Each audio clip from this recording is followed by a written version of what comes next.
Ya, seguimos, estamos en el curso EH2310 que se llama Camino a la Extinción y eso es una pregunta que por el momento la respuesta es sí, pero la idea es no quedarnos en el diagnóstico, ni tampoco en la pena, ni la rabia, sino que pasar a que la respuesta sea no y hacer todo lo posible para que sea no. Esta clase es la clase 5 donde vamos a seguir hablando de cambio climático y en particular qué es lo que significa eso de mantener la temperatura de promedio de la Tierra en un valor muy por debajo de los 2 grados Celsius. Esta es la segunda parte, así que cualquier duda pueden referirse a la primera.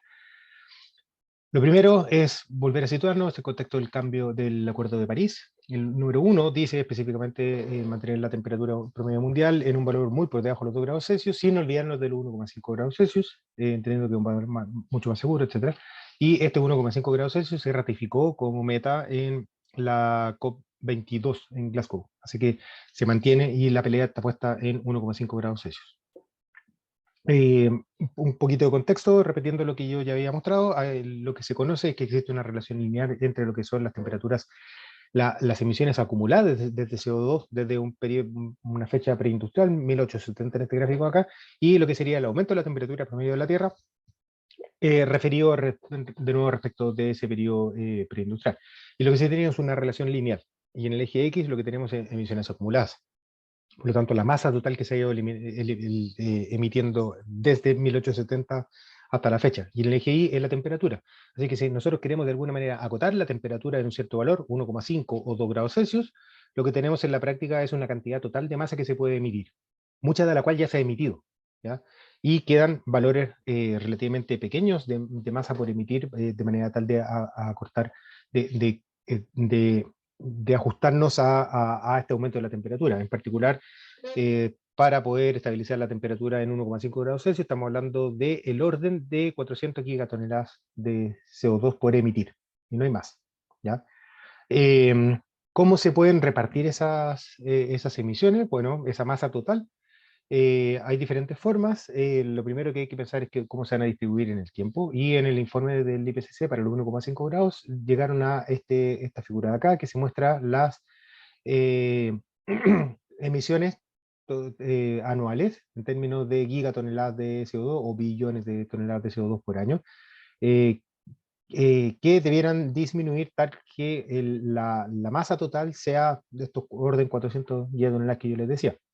Entonces lo que se ve es de que el máximo de las emisiones fue ayer, fue el 2019, ¿ya? Y que para el año 2030 ya debiéramos estar hablando aproximadamente la mitad de las emisiones de ese máximo. Y la neutralidad vale decir el valor cero, el equilibrio entre emisiones y sistemas de captura, tiene que estar por allá por el año 2050. Esto de acá es a nivel total.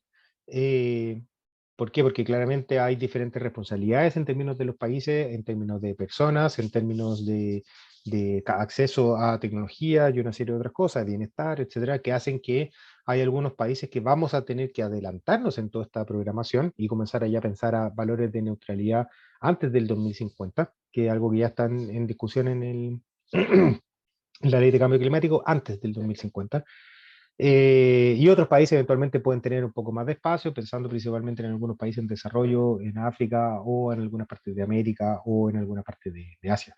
Sin embargo, todo eso, la suma de todo eso ahí tiene que ser más o menos esta familia de curvas, que ya estamos un poquito pasados, o sea, el máximo ya no fue el 2019, bajaron en 2020 por efectos de la pandemia, pero después del 2021 ya se están recuperando a valores anteriores del prepandemia. En términos de los otros gases, tenemos emisiones de metano, de carbono negro y óxidos de nitroso, que son gases diferentes al CO2, en particular en el caso del metano. Tienen una dinámica química que hace que sí se puedan mantener niveles de emisión distintos de cero en el futuro. Igual tiene que haber una reducción importantísima de lo que son las emisiones de metano. Pero la dinámica química del metano, como les decía, permite un sistema de remoción natural que es bastante más rápido que todos los mecanismos que existen para efectos del CO2, que son lentísimos, que en la práctica hacen que no exista ningún tipo de sistema natural de remoción. Y se tenga que recurrir a sistemas de reforestación de la tierra o directamente sistemas artificiales de captura de CO2. ¿Ya? Y por eso es que se habla de neutralidad en términos de CO2. Esas son las escalas de tiempo. lo que hay acá, como les decía, en términos de la serie de tiempo que se podría estar esperando, se ve un aumento de la temperatura, comparaciones de la temperatura promedio mensual son importantes, tienen oscilaciones, eventualmente puede haber algunos meses o años donde se tenga temperaturas mayores que 1,5 grados Celsius, pero en promedio toda esta cosa acá debiera quedar y estabilizarse para el 2100 en este valor de 1,5 grados Celsius. Hay algunos casos que permiten un overshooting, que va a decir unos escenarios que permiten pasarnos un poquito y después estabilizarnos desde arriba hacia los 1,5 grados Celsius, y otros casos que dicen de acercarnos asintóticamente por abajo a los 1,5 grados Celsius. Todos esos casos están contenidos acá, así que el problema es esencialmente este. Más allá del 2050 de las peleas de la neutralidad, el problema es cómo comenzamos esta bajada rápida ya, ¿ya? Ahí está la emergencia. Y también otra parte que es importante, cada una de estas curvas de acá tienen asociados diferentes supuestos desde el punto de vista de químico. O sea, no químicos, sociales, económicos, etcétera.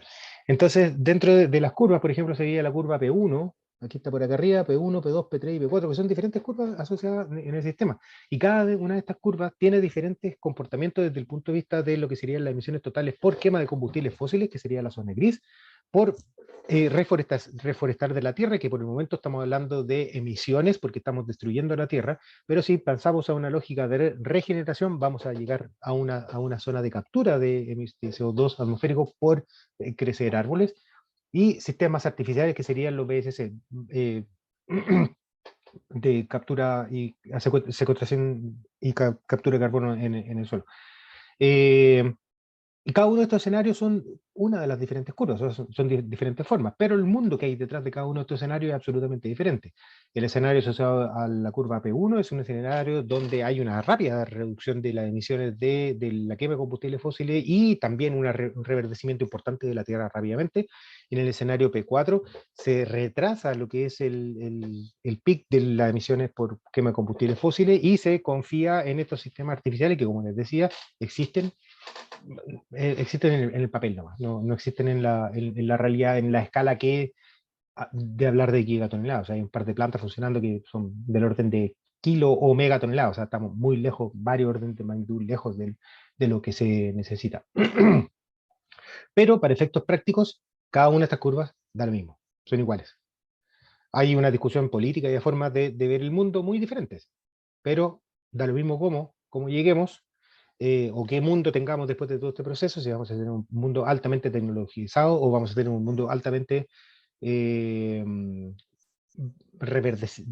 más cercano a la naturaleza. Eso ya es una pregunta que se escapa. O sea, muy interesante, que podríamos discutirla también en el curso. Pero para efectos del objetivo, son las tres igualmente buenas. Así que, y los escenarios que se tiene acá sería el último escenario, que sería nuestro escenario RCP y los SCP, que básicamente los escenarios RCP están hablando de cuál sería el comportamiento en términos de la temperatura, escrito en términos de forzante radiativo. RCP 2.6 quiere decir de que tendría un exceso de calor asociado a 2,6 watts por metro cuadrado, entrando en promedio sobre la Tierra. 8,5 sería el peor de los escenarios, que produciría calentamiento con con temperaturas que son inhumanas, que no existe. El escenario 2,6 está asociado al muy por debajo de los 2 grados Celsius. El 1,5 es un escenario 1,9. Y para lograr esta cosa de acá se tienen diferentes escenarios socioeconómicos, socioeconomic pathway. Donde, como les decía, hay algunos que pueden estar pensando más en un tema de reducción de consumo y reverdecimiento de la tierra, y otro escenario es generar y confiar un poco en niveles de tecnología que se tengan, que se puedan desarrollar, y aceptar también, como se ve ahí, una deforestación, básicamente transformar la tierra en una granja, más que en un parque nacional. Ahí están las diferentes series de tiempo que estarían asociadas. Por el momento, para los diferentes, como les decía, el escenario SCP-1, 1,9, este es el escenario que está asociado al aumento de la temperatura de 1,5 grados Celsius. El 2,6 está muy por debajo de los 2 grados Celsius, 4,5. Ese es más o menos lo que estamos siguiendo ahora, ¿ya? Con un aumento de temperatura para el 2100 del orden de los 3 grados Celsius, que es una cuestión que pone en riesgo varias cosas, vida, cadena alimenticia, habitabilidad en varias partes del mundo, etc. Así que, en resumen, este presupuesto de carbono va a decir que existe una masa total por emitir. La pregunta es cómo la vamos a repartir, tanto en el tiempo como entre los diferentes usuarios del bien común llamado atmósfera. Eh, Considerando temas de justicia, considerando temas tecnológicos, considerando temas de financiamiento y hacer otras cosas. Una discusión enorme, pero eso no quita de que la cosa sí o sí tiene que ser ahora ya, rápido ya. Están los escenarios de RCP, como les decía, que están asociados a todas las emisiones futuras, pero para lograr esos valores de temperatura futuros hay diferentes formas, que ya me parecen estos escenarios SSP, hay algunas formas que tienen una forma de ver el mundo y otras que tienen otra forma distinta de ver el mundo. Sin embargo, ambas formas apuntan hacia lo mismo, que sería lograr estabilizar la temperatura de la Tierra en valores que nos permitan, que no acepten a nosotros como parte de la Tierra. Y está el balance de lo que es mitigación y adaptación. Yo lo voy a comenzar a hablar en el próximo video, pero en general lo que estaba hablando ahora es mitigación. Está todo el tema de la adaptación al cambio climático. Y la pregunta es que, bueno, ¿cómo se hace? La adaptación es reconocer de que hay muchos problemas, la mitigación es evitar de que los problemas existan, y en la práctica vamos a tener que evitar los problemas, que existan los problemas con mitigación y reducción de emisiones, pero también tenemos que adaptarnos a estas condiciones que ya están malas, ¿ya?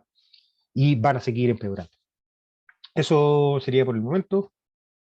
Nos vemos. Chao.